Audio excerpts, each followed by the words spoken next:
নমস্কার বন্ধুরা, আমি আজ রান্না করব এগ পাস্তা। তার জন্য আমি নিয়েছি বয়েলড পাস্তা। পাস্তাটাকে আমি সামান্য নুন আর হোয়াইট অয়েল দিয়ে সেদ্ধ করে নিয়েছি। 90% সেদ্ধ করেছি। এই দেখুন, পুরো 100% করলে গলে যাবে, সেই কারণে। আচ্ছা, এগ নিয়েছি 3টে। এটাকে আমি এগগুলোকে এখন ভেজে নেব। আচ্ছা, রসুনটাকে কুচিয়ে নিয়েছি ভালো করে। পেঁয়াজটাকেও কুচিয়ে নিয়েছি। গাজর আর ক্যাপসিকাম এগুলোকেও ভালো করে কুচিয়ে নিয়েছি। আমি ডিম 3টেকে ফাটিয়ে নিয়েছি একটা বাটির মধ্যে। এবার এর মধ্যে একটু নুন দিয়ে দিলাম আর একটু গোলমরিচ অ্যাড করব।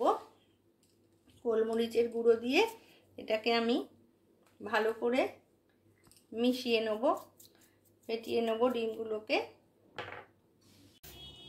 এবার আমি কড়াই ডিমটাকে দিয়ে দিলাম, ফেটানো ডিমগুলোকে। এবার আমার ডিমগুলো প্রায় ভাজা হয়ে এসছে। এবার আমি তুলে নিচ্ছি ডিশে। ডিমগুলো তুলে নেওয়ার পর আমি ওই একই কড়ার মধ্যে খানিকটা তেল দিয়ে দিয়েছি। এবার তেলের মধ্যে আমি গাজরগুলোকে ছেড়ে দিলাম ফ্রাই করার জন্য। এবার আমি তেলের মধ্যে রসুনগুলোকে দিয়ে দিলাম, কুচিয়ে নেওয়া রসুনগুলোকে দিয়ে একটু ফ্রাই করে নেব। এবার ওই একই তেলের মধ্যে আমি পেঁয়াজটাকেও দিয়ে দিচ্ছি।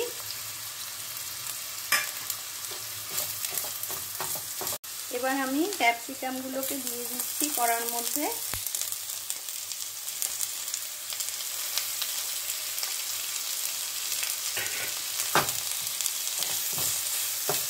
এবার আমি এই ভাজার মধ্যে 1 চামচ নুন দিয়ে দিলাম।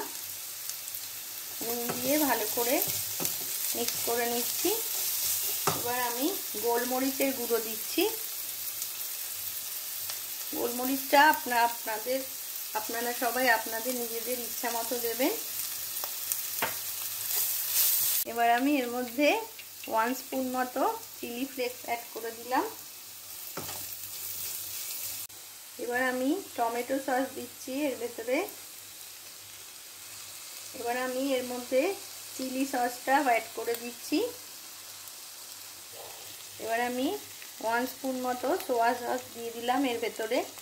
এবার আমি 1 স্পুন মতো ভিনিগার অ্যাড করে দিলাম এর ভেতরে। এবার আমি এর ভেতরে একটু অরিগ্যানো দিয়ে দিচ্ছি। এবার ভেজে রাখা ডিমটা এর ভেতরে অ্যাড করে দিলাম। ভাজা ডিমটা দিয়ে ভালো করে সব ভেজিটেবলসের সঙ্গে আমি মিশিয়ে নিচ্ছি। এবার আমি পাস্তাগুলোকে এর ভেতরে অল্প অল্প করে দিয়ে দিচ্ছি। আর এবার আমি একটু নুন অ্যাড করব।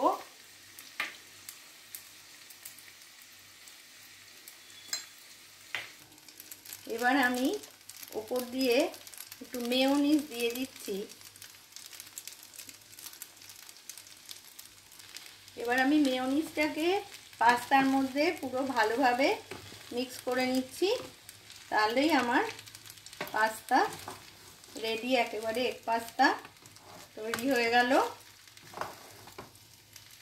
আমার পাস্তা একেবারে তৈরি হয়ে গেছে, রেডি সার্ভ করার জন্য। আজকের মতো এই পর্যন্তই। সবাই ভালো থাকবেন, সুস্থ থাকবেন। ধন্যবাদ। আর আমার ভিডিও যদি আপনাদের ভালো লেগে থাকে তাহলে আমার চ্যানেলটি সাবস্ক্রাইব করবেন।